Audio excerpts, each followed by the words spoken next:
यस्तो संसारको कल्पना गर्नुहोस् जहाँ सडक होइन पानी बग्छ, जहाँ बाटाहरू पुरै पानीले बनेका छन्। यहाँ कुनै गाडीहरू गुड्दैनन्, ट्राफिकको कुनै कोलाहल छैन।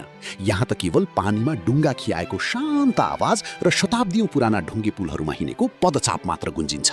सयौं वर्ष अघि समुद्रका साना टापुहरूमाथि काठका खम्बाहरू गाडेर उभ्याइएको यो शहर मानव इतिहासकै एउटा अद्भुत चमत्कार हो। यो कलाको शहर हो, प्रेमको शहर हो र रहस्यमय गल्लीहरूको शहर हो। आउनुहोस् ट्राभल टाकुराको युट्युबमा भेनिसको यो पानीको बाटोमा सँगै अगाडि बढौँ।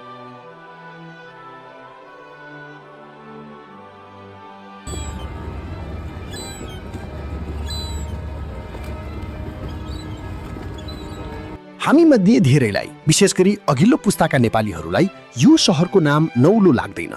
हाम्रा विद्यालय वा कलेजका दिनहरूमा सुप्रसिद्ध अङ्ग्रेजी लेखक विलियम शेक्सपियरको नाटक द मर्चेन्ट अफ भेनिस यानि कि भेनिसको व्यापारी पक्कै पढेका वा सुनेका छौँ।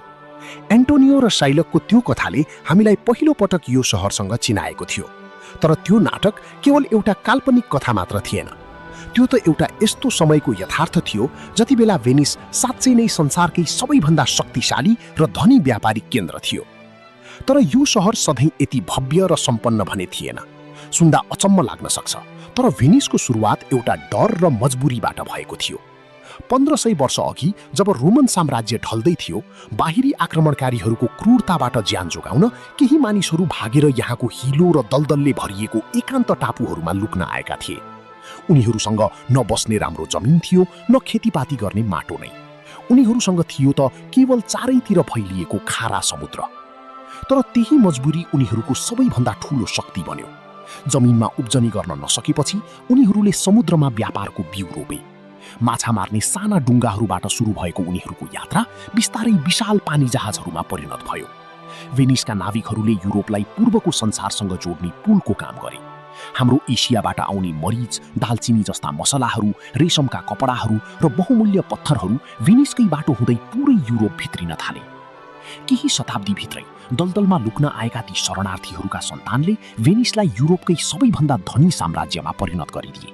यो पूर्व र पश्चिमको सङ्गम बन्यो। शेक्सपियरको नाटकमा देखाइए जस्तै संसारभरका व्यापारीहरू आफ्नो भाग्य चम्काउन यही शहरमा आउन थाले। सुन र चाँदीका सिक्काहरूको झन्कार यी नहरहरूमा गुन्जिन थाल्यो। यसरी पानीको बीचमा एउटा यस्तो सुनौलो शहर खडा भयो जसको नौसेना र व्यापारिक आधिपत्यको अगाडि संसारका ठूला ठूला साम्राज्यहरूले पनि हार माने।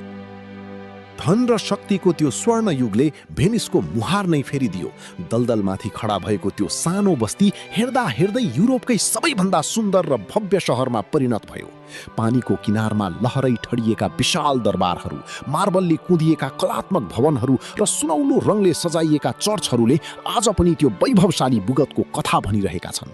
सेन्ट मार्कस स्क्वायरको भव्यता होस् वा रियाल्टो ब्रिजको अद्वितीय वास्तुकला, यहाँको हरेक इँटा, हरेक ढुङ्गामा सयौं वर्ष पुरानो कला र सम्पदाको सुगन्ध छ। यो शहर आफैमा एउटा खुल्ला सङ्ग्रहालय हो। आज भेनिस कुनै व्यापारिक साम्राज्य त रहेन, तर यो विश्वकै सबैभन्दा ठूलो पर्यटकीय चुम्बक बनेको छ। हाम्रो सगरमाथा र लुम्बिनी हेर्न जसरी विश्वभरका मानिसहरू नेपाल आउँछन्, त्यसै गरी जीवनमा एकपटक भेनिसका यी पानीका गल्लीहरूमा हराउन हरेक वर्ष करोडौं पर्यटकहरू यहाँ ओइरिन्छन्। पर्यटन नै आज भेनिसको मुटुको ढुकढुकी हो। यहाँका मानिसहरूको रोजीरोटी यसैमा अडेको छ। तर यो अथाह माया र आकर्षण नै आज यो शहरको लागि सबैभन्दा ठूलो अभिशाप बन्दैछ। अत्याधिक पर्यटकको भार र क्रुज सिपहरूले ल्याउने छालले यहाँका सयौं वर्ष पुराना जगहरू मक्काइरहेका छन्। त्यसमाथि जलवायु परिवर्तनका कारण बढ्दो समुद्री सतहले यो ऐतिहासिक शहरलाई बिस्तारै निल्दैछ। जुन पानीले भेनिसलाई जन्मायो, हुर्कायो र संसारभर चिनायो, आज त्यही पानी यसको काल बन्दैछ। पर्यटन बिना भेनिस बाँच्न सक्दैन, तर यही अनियन्त्रित पर्यटन र प्रकृतिको दोहोरो मारमा परेर आज यो सपनाको शहर आफ्नो अस्तित्व जोगाउने अन्तिम लडाईँ लड्दैछ।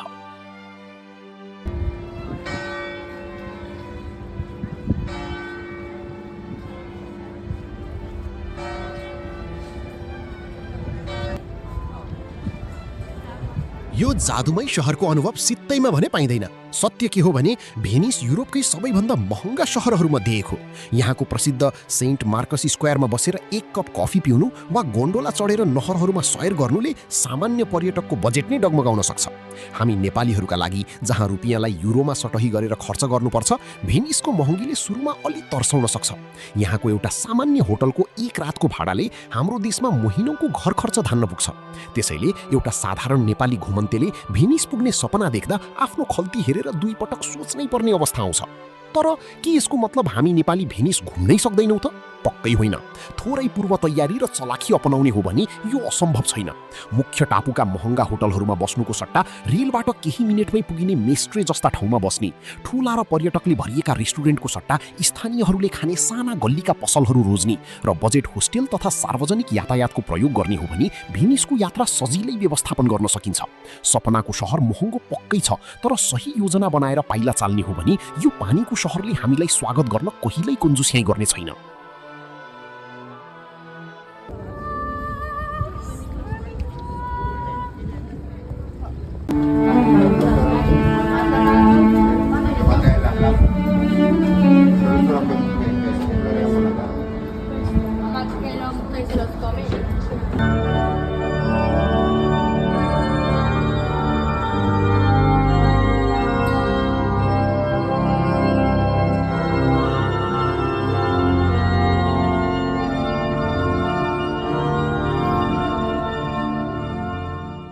तपाईलाई पानीमाथिको सहर भेनिसको यो यात्रा कस्तो लाग्यो? आफ्नो विचार तल कमेन्ट बक्समा पक्कै राख्नुहोला।